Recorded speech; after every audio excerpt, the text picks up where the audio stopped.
아버지가 돌아가시고 정석은 마을의 마지막으로 남은 사진관을 물려받았다. 사진작가의 꿈을 키워오던 정석이 서울 생활을 포기하고 고향으로 내려온 지 1년 만의 일이었다. 어려서부터 아버지한테 사진을 배운 그였지만 시골 사진관 운영은 계획에 없던 일이었다. 포토그래퍼로 성공을 해 뉴욕으로 진출하는 것이 본래 그의 꿈이었다. 하지만 현재의 정석은 후미진 시골 사진관의 사진사가 되었다. 요즘같이 누구나 핸드폰으로 사진을 찍는 시대에 사진관 운영이 되려나 싶지만 의외로 손님은 있었다. 컴퓨터나 핸드폰에 익숙하지 않은 노인들이 심심찮게 영정사진을 찍으러 왔고 가족사진 손님도 덜어 있었다. 아버지가 성실하게 운영한 덕에 단골 손님도 꽤 많았다. 게다가 사진동호회 활동까지 시작하니 멀리서도 필름 카메라에 관심 있는 젊은이들이 찾아왔다. 원대했던 꿈에는 못 미치지만 정석은 제법 성실하게 사진관을 꾸려갔다. 쉬는 날에는 사진전에 출품할 개인 사진도 열심히 찍어두었다. 디지털은 디지털대로, 필름은 필름대로 맛이 있네. 정석이 점점 필름 카메라의 매력에 빠져들 때쯤 우연히 낡은 사진기 하나를 발견했다.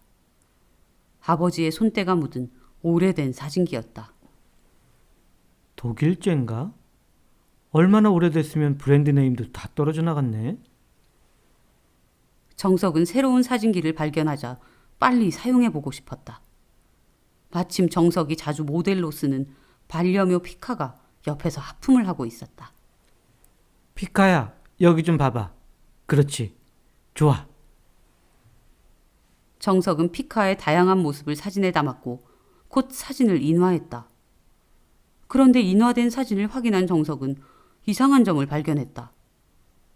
정석이 사진을 찍은 장소는 집이었는데 사진 속에는 엉뚱한 장소가 찍힌 것이다.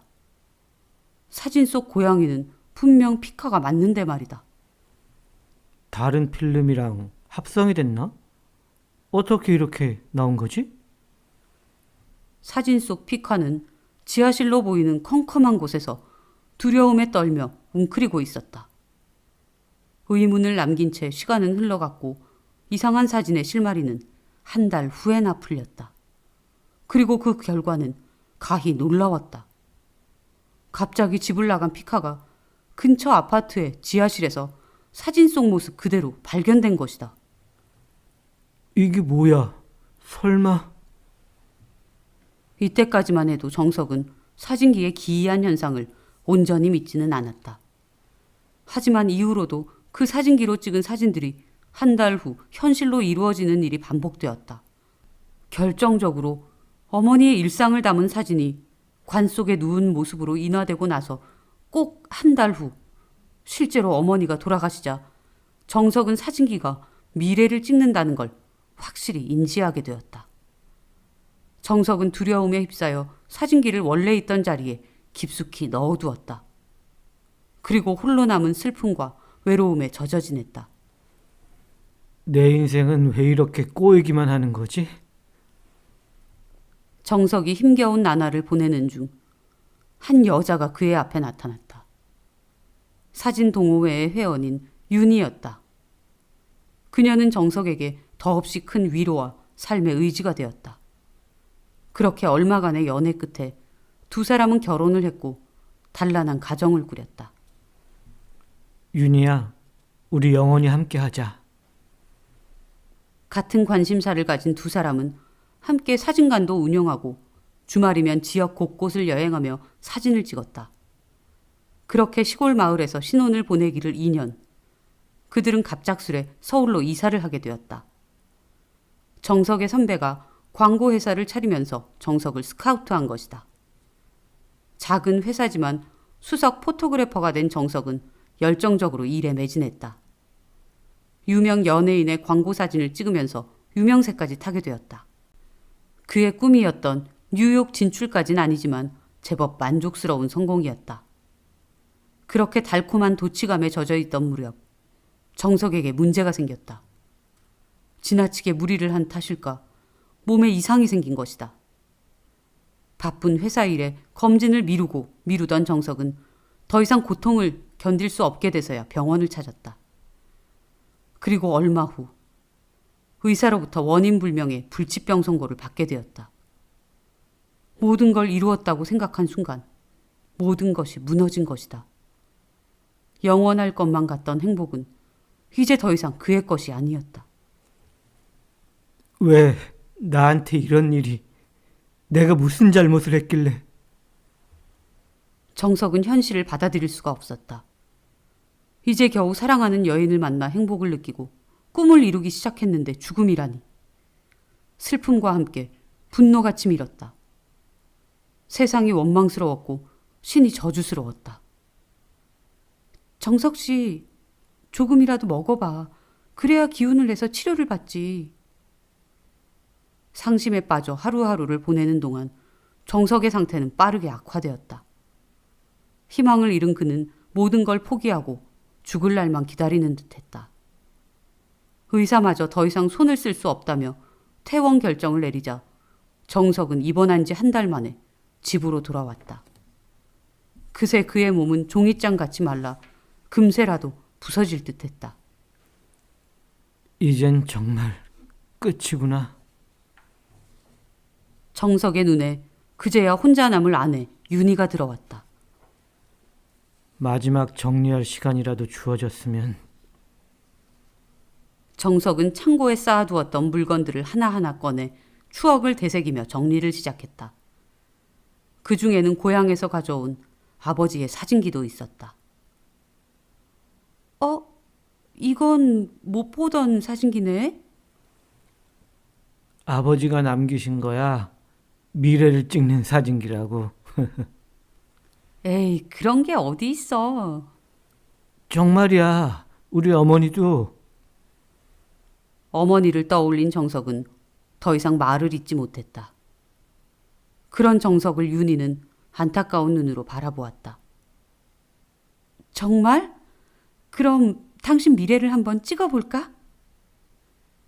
아내 윤희는 정석에게서 사진기를 받아들며 활짝 미소를 지었다.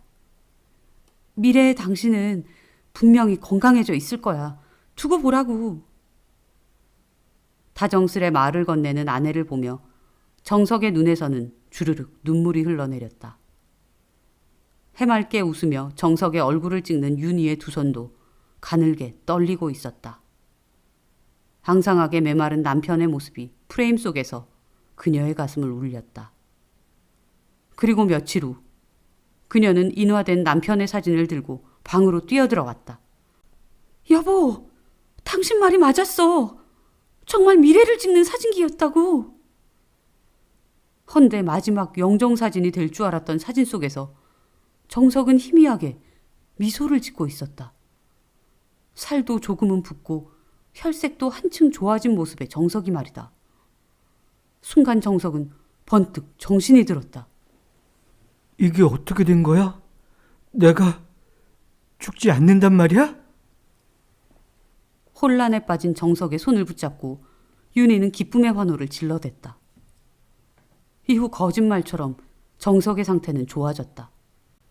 발병 원인을 찾아내지 못했던 것처럼 의사는 회복되는 이유도 알 수 없다고 했다.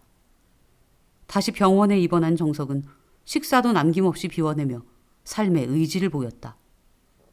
중간에 혈액 이식을 받으며 위기의 순간이 있었지만 정석은 잘 견뎌냈다. 빠른 회복세로 3주 만에 병원을 퇴원한 정석은 한결 회복된 모습이었다. 고마워 윤희야. 다 네가 보살펴준 덕분이야. 따뜻하게 손을 감싸는 정석을 보며 윤희는 빙그레 미소를 지었다. 그녀의 가방 안에는 한 달 전 정석을 찍은 사진의 원본 필름이 담겨 있다. 쾌행한 얼굴로 관 속에 누워있는 남편의 사진. 너무나도 처참하게 죽음을 맞이한 모습이었다. 윤희는 한 달 전 그날을 떠올렸다. 정석 씨 말대로 미래를 찍는 사진기였어. 남편의 끔찍한 미래가 담긴 사진을 들고 한참 눈물을 쏟아내던 그녀는 굳은 얼굴로 컴퓨터 앞에 앉았다. 그리고는 곧장 사진 보정 작업에 들어갔다. 그렇다면 내가 미래를 바꿀 수밖에. 그렇게 윤희의 손에서 조작된 사진이 정석의 손에 전해졌다. 그날을 떠올리던 윤희의 얼굴에 안도의 한숨이 감돌았다. 그리고는 정석을 바라보며 화들짝 웃었다. 다 내 덕이니까 앞으로 평생 날 모시고 살라고. 정석은 행복에 겨운 눈빛으로 사랑스러운 아내와 함께 집으로 향했다.